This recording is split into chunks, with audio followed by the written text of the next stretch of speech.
Hello, Linked HR. I'm Dr. Cris Wildermuth, your community chair, with one more short lesson. And today we are going to talk about ethics and courage, which was a question that I asked everyone a week ago in the weekly announcement.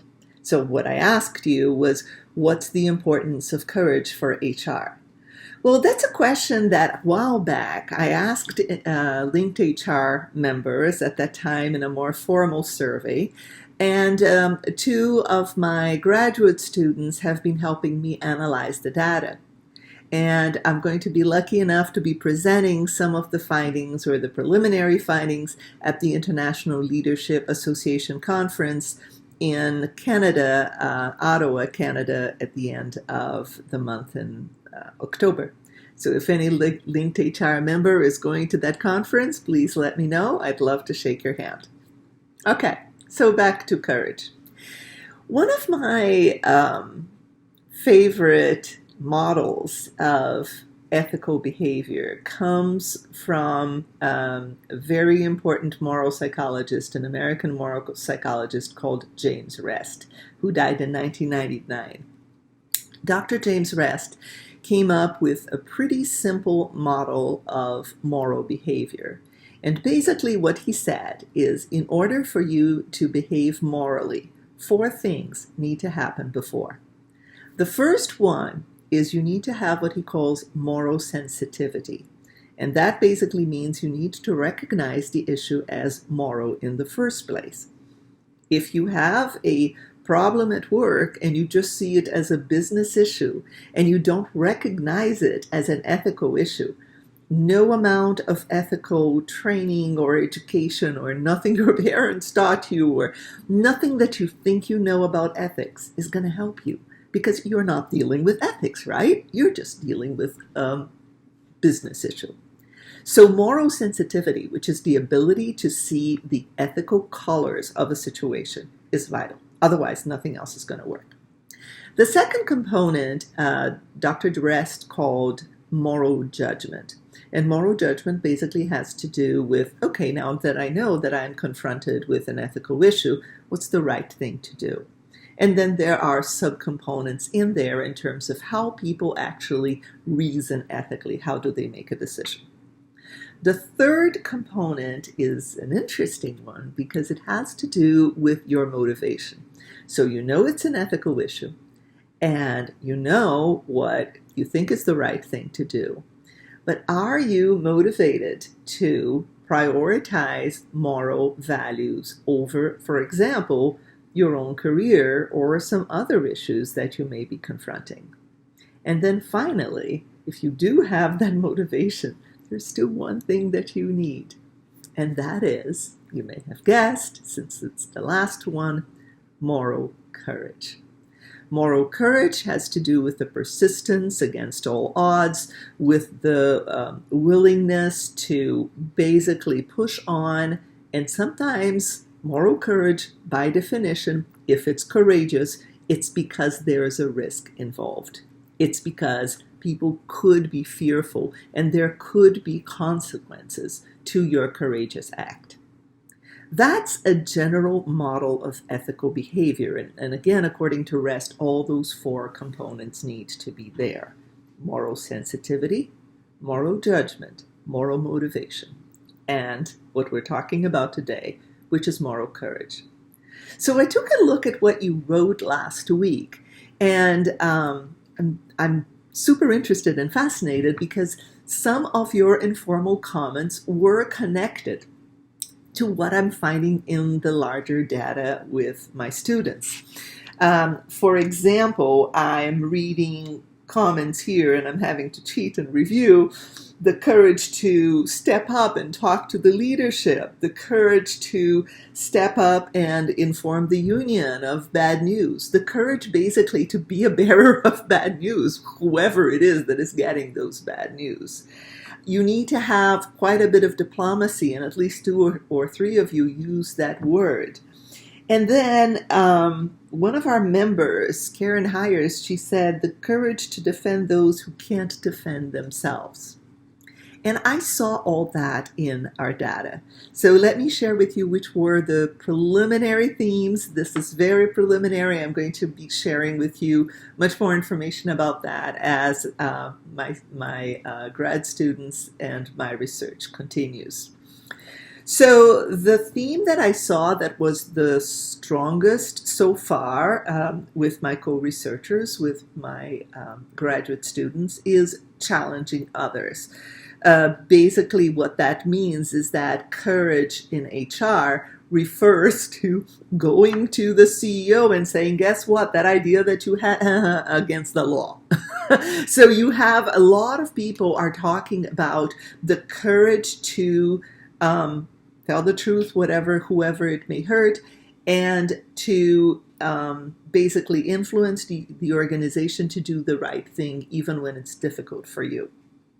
So that goes back to what you all are saying in terms of the courage to inform the team, the leaders, the unions, and to make sure that the company is enforcing the law, and go beyond that the company is being ethical and fulfilling its own values. The next theme that I'm seeing is a lot in line with what Karen was saying in terms of the courage to defend those who can't defend themselves, because it's about balancing needs, the needs of the organization and the needs of the employees, and being able to having the courage to look at both of those at the same time.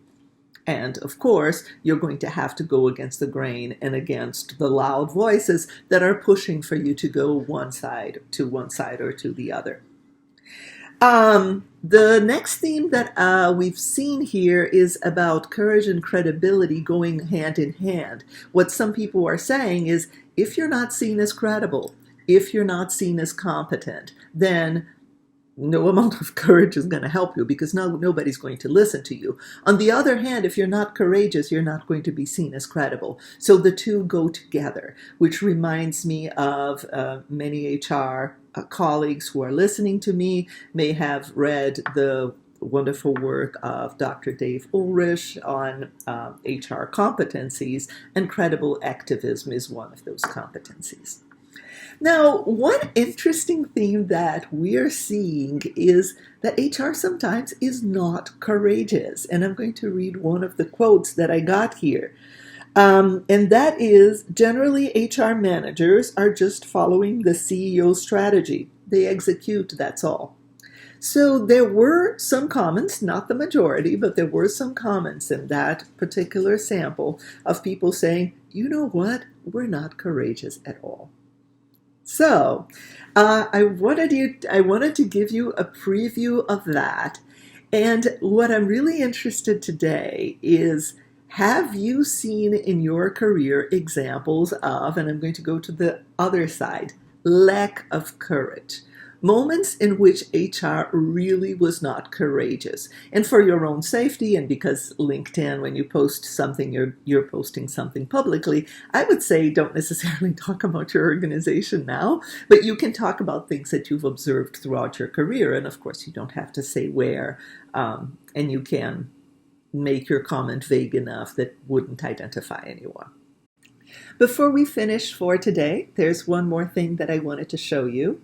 In our Linked HR page, linkedhr.com page, if you go to our campus, you're going to find in there an area called Expert Blogs, which is something we're starting to do now.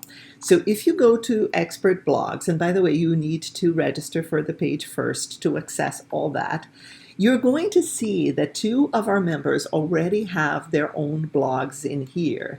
The first is the narrative blog, which is by our member Karen Lee, and Karen has posted a blog on perspective and perception. Sorry, Karen. She's also added some more information here about procrastination and professional growth. So she's starting to enter her own blogs in here. The second author whom we are lucky enough to have in our expert blogs is Dr. Sonia Hutton Taylor. Dr. Hutton Taylor, I hope I'm pronouncing your name right, Sonia, is an expert in employee burnout, which is a topic I'm fascinated about because it's not exactly the opposite of engagement, but studies have shown burnout and engagement to be inversely correlated. I'm very interested in Dr. Hutton Taylor's study. I encourage you to come and read her blog about 3 traps that make it hard to tackle burnout. Now, you may want to know, so what's this deal? How do I get my own blog? Well, for you to get your own blog, here's what you need to do. You need to go first to this area here that says member blogs, which is for everybody. So any member can go in here and post a blog, and you can create a topic and post your blog in here. Don't just put the link to your page, even though it's perfectly appropriate for you to add the link to your page. Instead, cut and paste your entire blog in here, and you can put your link at the end. If something goes wrong with the formatting, all you have to do is highlight everything and then clear the formatting, and then everything is going to work okay. So what happens then? When do you get your own blog? Well, what's going to happen then is that Olivier and Mel and I are going to be taking a look at these blogs, and then the ones that we really like, after you've posted maybe a couple of blogs, 2 or 3 blogs that we really like, then we will invite you to have your own blog on the Linked HR page. So please come to the blog area, enter your ideas, your blogs, your articles, everything, and then you can always link that back to the linkedhr.com page. But please make sure you ask a discussion question that can be answered by people who have not read your blog. Okay, so that's what I wanted to say. Everyone, happy learning. Have a great rest of your week. Goodbye.